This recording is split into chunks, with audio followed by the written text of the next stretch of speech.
बिस्मिल्लाहिर्रहमानिर्रहीम। फ़बिअय्यि आला रब्बिकुमा तुकज़्ज़िबान।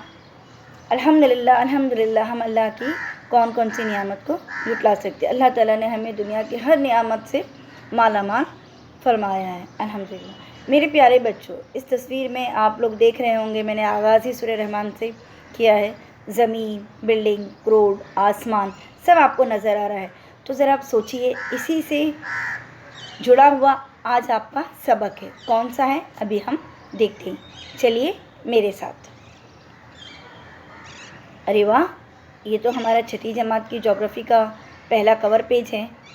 Medium online class, Urdu medium online class, standard 6, subject geography. Presentation miss Khan Shahida Mahmood. चलिए इसी के साथ में हम आगे बढ़ते हैं। जमात शशम, मज़मून जोग्राफिया। आप तो समझ गए होंगे कि हम जोग्राफिया पढ़ने वाले हैं। अब जोग्राफिया में कौन सा सबक है, तो ज़रा उसके लिए आपको सोचना पड़ेगा। ये क्या, हमारे हाथों में दुनिया, सब चीज़ नज़र आ रहा है। पानी, हवा, बिजली, बिल्डिंगें, जंगल, प्लेन, जहाज़, हर चीज़ दिख रही है। ज़मीन, पानी, बादल, हवा, जंगल, मिट्टी, हर चीज़ नज़र आ रही है हम लोगों को। ये क्या माजरा है। चलिए हम आगे बढ़ते हैं, ज़रा सोचिए।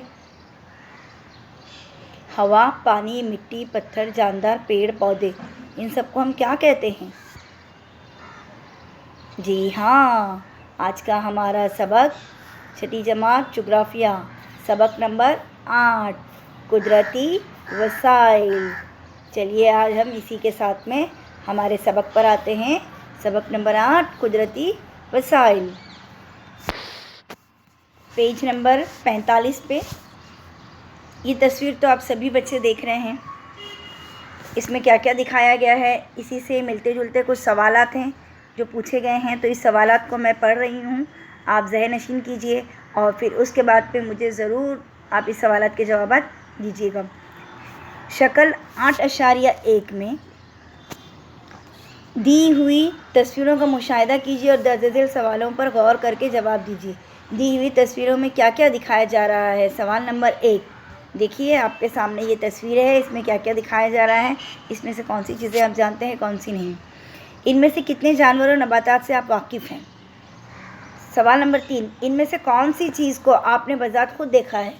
सवाल नंबर 4, इनमें से कौन सी शय का आपने इस्तेमाल किया है या आपने किसी और को उसे इस्तेमाल करते हुए देखा है।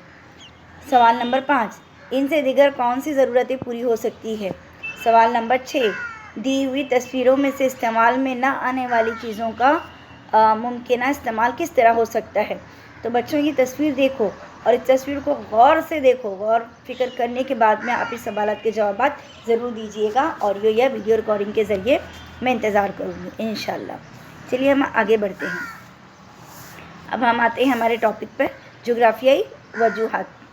ये जो हमारा टॉपिक है जोग्राफियाई वजूहात, इसमें देखिए क्या लिखा है। ज़मीन पर कई चीज़ें हमें देखने को मिलती है, बेशक इनमें से बाज़ चीज़ें हमारे कुर्ब व जवार ही में होती हैं। कुर्ब व जवार में मतलब हमारे अतराफ़ में ही होती हैं, लेकिन ये ज़रूरी नहीं कि हम इन तमाम का इस्तेमाल करते ही होंगे। कुदरत से मिली बाज़ चीज़ों का इस्तेमाल करना हमने सीखा है। मसलन पानी, जो हम रोज़मर्रा की ज़िंदगी में इस्तेमाल करते हैं, जिसके बगैर हम जीने का तस्वुर ही नहीं कर सकते। इंसान जो कुदरती चीज़ें इस्तेमाल करता है, इन्हें हम कुदरती वसाइल कहते हैं। ये एक सवाल भी है आपका, कुदरती वसाइल किसे कहते हैं, क्योंकि जवाब भी है इंसान जो कुदरती चीज़ें इस्तेमाल करता है, इन्हें हम कुदरती वसाइल कहते हैं। अब उसके बाद में हम आगे बढ़ते हैं। कुदरती वसाइल के सहारे इंसान अपनी ज़रूरतें पूरी करते हैं। अक्सर कुदरती वसाइल महदूद होते हैं, इसीलिए वो बेशकीमत होते हैं। हवा, पानी, मिट्टी, मादनियात, नबातात और हैवानात कुदरती वसाइल है। बच्चों देखो, महदूद होते हैं यहाँ पे कहा है। महदूद मतलब अगर ये ख़त्म हो गए तो दोबारा हम इसको हासिल नहीं कर सकते हैं। तो इसीलिए कहा जाता है कि कुदरती वसाइल को देखकर सोच समझ के इस्तेमाल करना चाहिए। यहाँ पे हैवानात भी बता रहे, नबातात भी बता रहे। हैवानात पे एक मिसाल दूँगी, आप लोग जानते होंगे कि हमारे भारत में शेर, जिसकी दिन ब दिन नस्लें ख़त्म होती जा रही हैं, इसीलिए उस पर शिकार करना भी बैन किया हुआ है, बंद किया हुआ है, ताकि ऐसी सब चीज़ें जो हैं अगर उनके शेर ख़त्म हो गए तो हमको दोबारा नहीं मिलेंगे, क्योंकि उनकी नस्ल ही ख़त्म हो जाएगी, क्योंकि जंगलात ख़त्म हो रहे हैं। तो वही कहीं ना कहीं इसकी वजह ये भी है। चलिए हम इसी के साथ में आगे बढ़ते हैं। इनमें से हवा चारों तरफ अफरात में पाई जाती है। ये वसीला कभी कम नहीं होता, अल्हम्दुलिल्लाह बोलना चाहिए। मगर इसके मेयार और ख़ासियत में तब्दीली हो सकती है, मतलब कहीं ज़्यादा है तो कहीं कम है। हवा का दबाव, हवा का इस्तेमाल हम सांस लेने से लेकर जलाने के कामों तक में करते हैं। अगर आपको याद हो तो गांव वगैरह में चूल्हा जलाने के लिए हवा का इस्तेमाल करते हैं, फूंकनी से, जिसमें फूंक मारते हैं तो और उसमें अंगार में आग चलती है। और इसी तरीके से एक और मिसाल, अगर आपने बम्बई शहरों वगैरह में देखा होगा कि भुट्टे, जब भुट्टा भुना जाता है तो एक जो आदमी होता है वो भुट्टा भुनने के लिए जो सिगड़ी होती है उसको पंखे से ज़ोर ज़ोर से करता है, जिसकी वजह से आंच तेज़ी से लगती है। तो ये हवा की वजह से होता है। शक्ल 8.2 से ता 8.13 की तस्वीरों के सहारे इन तमाम अज्जा का तस्वुर किया जा सकता है। चलिए इसी के साथ में हम आगे बढ़ते हैं।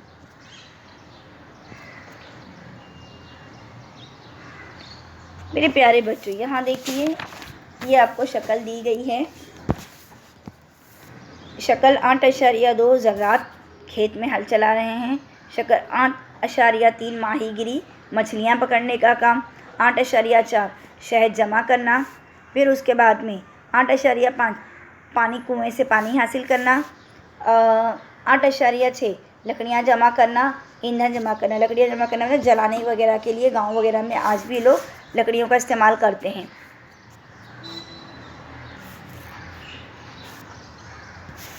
8.7 कानकिनी करना। ये कानकिनी करने का मतलब है ज़मीन से कोयला या दूसरी चीज़ें बरामद करने को हम कानकिनी करना कहते हैं, खुदाई करके निकालना। 8.8 तामीरी काम करना। आप लोगों ने अक्सर शहरों में देखा होगा मिस्त्री का जो काम करते हैं घर बनाने का। 8.9 नमक साजी, नमक की भी खेती होती है। हम सब मुंबई में रहते हैं तो कभी अगर मौका मिले तो एक चक्कर नाला सुपारा की तरफ लगा लो, विरार, या उससे पहले मीरा भाईंदर की तरफ। तो जब मीरा भाईंदर से आप जाओगे तो आप जैसे ही मीरा भाईंदर का ब्रिज क्रॉस करोगे तो वहाँ पे आपको जैसे जैसे नाए गाँव वैसे ही आने से पहले आपको वहाँ पे बहुत सारी नमक की खेती करते हुए लोग दिखेंगे। तो आपको समझ में आएगा कि किस तरीके से नमक की खेती की जाती है। अब उसके बाद में 8.10 रबड़ का दूध जमा करना। रबड़ के दूध जमा करने से क्या होता है, जो हमें पेड़ों की मदद से मिलता है, इसके ज़रिए से हम प्लास्टिक की और रबड़ जैसे टायर जो गाड़ी वगैरह में इस्तेमाल किए जाते हैं तो उससे बहुत सारी चीज़ें हमें फ़ायदा पहुंचाती हैं। 8.11 गोंद जमा करना। गोंद तो हम सभी इस्तेमाल करते हैं, गोंद के लड्डू खाते हैं। गोंद बहुत ताकतवर होता है जिससे हमारे जिस्म के अंदर बहुत सारी एनर्जी पहुंचाता है। चलिए अब हम आगे बढ़ते हैं इसी के साथ में। मेरे ख्याल से सबको बहुत अच्छे तरीके से समझ में आ गया होगा। ये तस्वीर को भी देखिए, ज़रा गौर फ़िक्र करिए। सेम तस्वीर है, सभी चीज़ सेम है, बस यहाँ पे थोड़ा बहुत घुमा दिया गया है। इसमें एक एक्स्ट्रा लेकर आया है शक्ल 8.12। इसको हम कहते हैं हवा के ज़रिए बिजली जमा करना। हम जानते हैं कि पानी के ज़रिए भी बिजली जमा करते हैं, तो अब हवा के ज़रिए भी बिजली जमा करना। आइए देखिए यहाँ पे हम चलेंगे शक्ल 8.2 में ज़र्रात जो भी हमने देखा। ज़र्रात को हमने जोड़ा मिट्टी से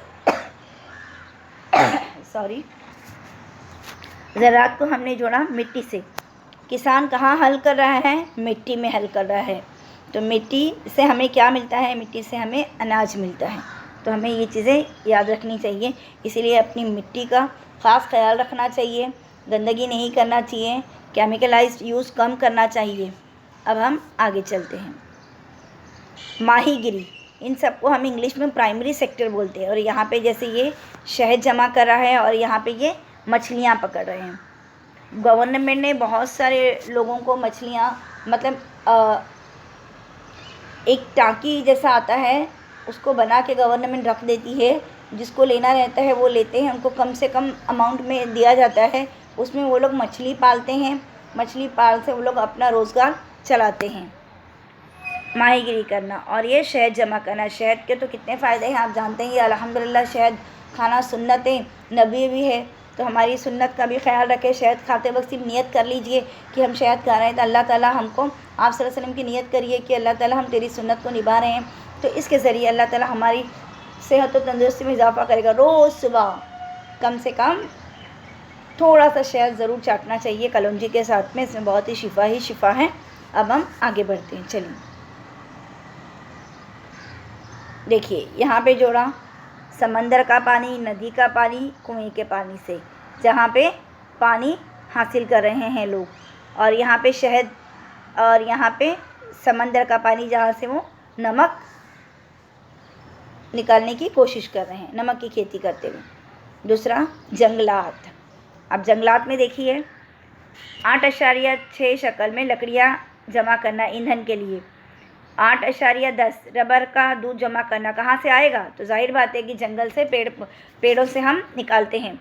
8.11 गोंद जमा करना, ये भी हम जंगल से निकालते हैं। इससे पहले भी एक तस्वीर में जोड़ा गया था यहाँ पे, जैसे ये शहद, तो ये भी हम ज़्यादातर जंगल से ही निकालते हैं। अब हम आगे बढ़ते हैं। अरे वाह, इसको तो आप पहचानते होंगे, ढैंचू ढैंचू करने वाला जानवर, क्या कहते हैं इसे हम? गधा। 8.13 जानवरों के ज़रिए नक़्ल हमल करना। अगर आप गौर फ़िक्र करें तो आपको पता होगा रेगिस्तान में किसके ज़रिए लोग जाते आते हैं, ज़्यादातर नक़्ल हमाली करते हैं, वो हैं ऊँट के ज़रिए। फिर उसके बाद में टट्टू भी एक जानवर आता है, फिर उसके बाद में गधा है जो नक़्ल हमाली सामान वगैरह के लिए किया जाता है, फिर बैल है, और घोड़सवारी वगैरह भी इसके लिए इस्तेमाल की जाती है। चलिए हम आगे बढ़ते हैं। शक्ल 8.2 से 8.13 तक की तस्वीरों का मुशाहिदा करके जमात में गुफ्तगू कीजिए। मुशाहिदा करते वक्त तस्वीरों के हर जुज़ पर गौर किया जाना चाहिए। इसके लिए दर्ज झेल नुकात पर गौर कीजिए। तो आप ये पढ़िए। अब इससे रिलेटेड, इससे जुड़े हुए कुछ सवालात हैं, मैं आपको दूंगी। इस सवाल के जवाब आप मुझे ज़रूर देंगे, क्योंकि मैंने आपको बताया है तस्वीरों में इंसान कौन कौन से काम करते हुए दिखाई दे रहे हैं। ये पेज नंबर 46 पर है। इन कामों से इन्हें क्या हासिल होगा? तस्वीरों में हैवान क्या कर रहा है? शक्ल 8.12 में ज़मीन पर निस्ब किए गए बड़े पंखे का इस्तेमाल किस लिए होता है? ये भी मैंने बताया आपको। ट्रक में क्या भरा जा रहा है? इससे हमें क्या हासिल होगा? माहीगिरी के अलावा दीगर तमाम इंसानी काम किन मकामात पर हो रहे हैं? तो ये सारे जवाब आप देखें, सवालात देखें, देखने के बाद में गौर करें। जो अभी हमने तस्वीरों पर ज़िक्र किया, गौर फ़िक्र किया, बातें की, तो इसको ध्यान में रखते हुए इसके जवाब आप जल्द से जल्द मुझे बताएंगे। अब हम आगे बढ़ते हैं हमारे दूसरे पड़ाव की तरफ, जो इसका पॉइंट है जोग्राफियाई वजूहात। अब यहाँ पे देखिए, हम पढ़ेंगे। ऊपर दी हुई तस्वीरों में से बाज़ तस्वीरों में आदमी खुद मुख्तलिफ़ काम करते हुए दिखाई दे रहा है। ज़ाहिर बात है, जैसे गोंद जमा करना, पानी निकालना कुएं से, लकड़ियाँ जमा करना, शहद जमा करना, मछलियाँ पकड़ना, घर का काम करना और हल चलाना, ज़रात कान के नहीं करना। तो ये सारे काम खुद ब खुद नहीं हो रहे, ये बग़ैर लोगों के नहीं हो सकते हैं। आप किसी न किसी आमिल से ताल्लुक़ रखते हैं, ठीक है।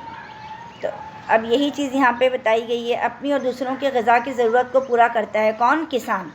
इन फसलों से ये सब काम करने के लिए वो ज़मीन पर कुदरती तौर पर दस्तयाब मिट्टी को वसीले के तौर पर इस्तेमाल करता है।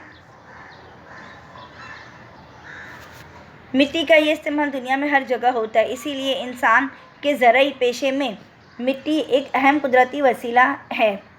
मिट्टी क्या है? एक अहम कुदरती वसीला है। तो ये आपको याद रखना है। क्यों है? क्योंकि मिट्टी को वसीले के तौर पर इस्तेमाल करता है। अगर मिट्टी नहीं होगी तो क्या आज हम अनाज खा सकते? नहीं खा सकते हैं। तो इसलिए मिट्टी को हम कुदरती वसीला भी कहते हैं। मिट्टी की तश्कील उमूमन बुनियादी चट्टान, आब व हवा, हयाती अज़्ज़ा, ज़मीन की ढलान और अरसा इन अनासिर पर मुनहसर होती है। इनमें से आब हवा और चट्टानों की किस्मों के मुताबिक मुख्तलिफ़ इलाक़ों में मुख्तलिफ़ किस्म की मिट्टी तैयार होती है। मिट्टी के बनने का अमल नहायत सुस्त रफ्तार होता है। नचता मिट्टी तैयार होने के लिए लंबा अरसा बरकरार होता है। आमतौर पर 2.5 सेंटीमीटर मोटाई की मिट्टी की तह तैयार होने के लिए तकरीबन 1000 बरस का वक्त लग जाता है। तो सोचिए कितनी मेहनत से मिट्टी तैयार होती है। अब देखिए हम शक्ल 8.3 से 8.5 तक में आदमी को मछली का शिकार करते और शहद जमा करते हुए दिखाया गया है। इसी तरह इन तस्वीरों में आदमी पानी निकालते हुए नज़र आ रहा है, जो मैंने आपको पहले ही बताया है। इन तस्वीरों में कुदरती वसीला पानी के ज़रिए इंसान अपनी ज़रूरतें पूरा करता नज़र आ रहा है। हम सबको सुबह जागने से लेकर रात में सोने तक पानी की ज़रूरत होती है। इससे पानी की अहमियत का अंदाज़ा होता है। कुदरत की तमाम जानदार अशिया पानी पर मुनहसर होती है। शक्ल 8.9 देखिए, इस तस्वीर में दिखाया गया है कि हम समंदर के पानी से नमक हासिल करते हैं। रोज़मर्रा की ज़िंदगी में हम इसका इस्तेमाल भी करते हैं। बगैर नमक के हमारे खानों में कोई लज्जत नहीं होगी। तो आपको ये सब चीज़ें ज़हन नशीन रखना है। और जब भी हम कोई भी कुदरती चीज़ या कोई भी चीज़ हम इस्तेमाल करते हैं तो हमको अल्लाह का शुक्र अदा करना चाहिए, अल्हम्दुलिल्लाह बोलना चाहिए कि अल्लाह ताला ने हमको सारी चीज़ें मुहैया फरमाई हैं। चलिए हम इसी के साथ में इस तस्वीर पर गौर व फिक्र करते हैं। ज़मीन का पानी कुल कितना है? 100% है। ज़मीन पर इस्तेमाल के लिए काबिल पानी कितना है? 3% है, जो पीने के लिए, खेती बाड़ी के लिए, सब चीज़ों के लिए इस्तेमाल होता है। ज़मीन पर इस्तेमाल के लिए दस्तयाब पानी 0.003% है। ज़मीन पर मौजूद तमाम पानी के ज़ख़ीरे में से तमाम जानदारों को हासिल होने वाला पानी बहुत ही थोड़ी मिकदार 0.003% में है। पानी का इतना कम होने के बावजूद वो तमाम जानदारों के लिए काफ़ी है। अल्हम्दुलिल्लाह अल्हम्दुलिल्लाह। आलमी आबी ज़ख़ायर और दस्तयाबी। अब हम आगे बढ़ते हैं। जानवरों के ज़रिए नक़्ल हमाली, जो अभी हमने ज़िक्र किया और उसके बारे में हमने समझा। तो इस तस्वीर को ध्यान में रखिए जिसके बारे में मैंने आपको बताया। गधा, घोड़ा, बैल, ऊँट जानवरों के ज़रिए नक़्ल हमारे पालतू जानवरों का इस्तेमाल होता है। ये यहाँ पर भी देखिए बहुत सारी इसमें से बकरी, गाय, भैंसें, ये सब दूध देने के लिए। और बहुत से ममालिक में तो ऊँटनी का भी दूध पिया जाता है। गधा, घोड़ा, बैल, ये सब दूसरे कामों के लिए, नक़्ल हमाली के लिए ऊँट वगैरह भी इस्तेमाल होता है। इसको ज़हन नशीन रखिएगा। ये अभी मैंने आपसे ज़िक्र किया था। तो इस तस्वीर को ध्यान रखिए। ज़मीन पर मौजूद तमाम पानी के ज़ख़ायर में से इसको अच्छे से पढ़िए। अभी हम यहाँ पे आपसे कुछ सवालात पूछेंगे, तो आपको उसको ध्यान रखना है ये क्या बताया गया है, क्योंकि अभी हमने इससे पहले ये तस्वीर को ध्यान में रखा। ज़मीन का कुल पानी 100%, ज़मीन पर इस्तेमाल के लिए काबिल पानी 3%, ज़मीन पर इस्तेमाल के लिए दस्तयाब पानी 0.003% है। तो इसी से यहाँ से जुड़ा हुआ इस तस्वीर को देखिए और कीजिए। ये यहाँ पे दुनिया बताई गई है। हमको पानी मिलता है अल्हम्दुलिल्लाह, लेकिन अगर आप राजस्थान वगैरह जाएंगे तो आपको मालूम पड़ेगा कि वहाँ पर पानी की बहुत ज़्यादा किल्लत है, क्योंकि ज़ाहिर बात है कि वहाँ पे रेगिस्तानी इलाका है। रेगिस्तानी इलाका है तो पानी भी वहाँ पे ज़्यादातर खारा है और पानी भी बहुत कम है, बारिश भी बहुत कम होती है। इसीलिए ज़्यादातर वहाँ के लोग खेती बाड़ी पे मुनहसर नहीं होने के बजाय वो भारत के हर शहर में आपको मिलेंगे अलग अलग कारोबार करते हुए। तो आपको ये भी ध्यान रखना है। और इसी के साथ में पानी का ज़्यादा बेवजह ज़्यादा इस्तेमाल नहीं करना, उसको बहाना नहीं है, क्योंकि हमको पानी मिलता है ठीक है, लेकिन भारत में ऐसे बहुत से गांव हैं जहां पर पानी नहीं मिलता है, जहां पर पानी ख़रीद कर पिया जाता है। महाराष्ट्र में भी आप देखेंगे, विदर्भा वगैरह की तरफ, वहाँ पर भी पानी की बहुत ज़्यादा किल्लत है, तो जिसकी वजह से सूखा पड़ते जा रहा है। तो मेरे बच्चों, पानी को ध्यान से और सोच समझ के इस्तेमाल करो, क्योंकि अगर ये ख़त्म हो गया तो हमको दोबारा नहीं मिलेगा। ज़मीन का बंटवारा अगर हम दुनिया में गौर करेंगे तो 71% पानी और उसमें 29% ज़मीन। तो ये ज़मीन को 2 हिस्सों में डाला गया है, जिसमें से हम जानते हैं कि पीने का लायक पानी कितना है, 0.003% है। ज़मीन का इस्तेमाल शुदा हिस्सा, तो हम क्या करते हैं ज़मीन के इस्तेमाल शुदा हिस्सा में, यहाँ देखिए जंगलात हैं, जानवर हैं, पानी है ना, हम लोग रहते हैं तो सारी चीज़ें हैं, तो उसको ध्यान से देखिए। मैंने स्टार्टिंग में भी आपको एक तस्वीर बताई थी और इस पर सवालात किया था कि ये क्या है। तो ये जो हमारे हाथ में हमारी दुनिया है, मतलब अगर हम इन चीज़ों का सही तौर पर इस्तेमाल करेंगे तो हम दुनिया को हमेशा बचा के रखेंगे। अगर हमने ये जो कुदरती वसाइल की जो चीज़ें हैं, मिट्टी, पानी, हवा, बिजली, अगर हम लोगों ने इसका ध्यान नहीं रखा, अपने हिसाब से लापरवाही से इस्तेमाल किया, तो ये सारी चीज़ें ख़त्म हो जाएगी और हमको दोबारा नहीं मिलेगी। इसीलिए हमारा काम है इसको बचाना और इसको हमेशा संभाल कर रखना, ताकि हमारे आने वालों के लिए भी हम ये देते हुए जाएंगे। चलिए आगे बढ़ते हैं। ये हमारा पहला हिस्सा यहाँ पे ख़त्म होता है। इसका दूसरा पार्ट इंशाल्लाह ताला मैं बहुत जल्दी दूंगी आप लोगों को, तो आप इसको अच्छे से पढ़िए और याद करिए, और जो जो मैंने बताया है आपको उसको ज़हन नशीन रखिएगा। अल्लाह हाफिज़, जज़ाकल्लाहु खैरन कसीरा। जल्द से जल्द मुझे इसके सवालात के जवाब चाहिए।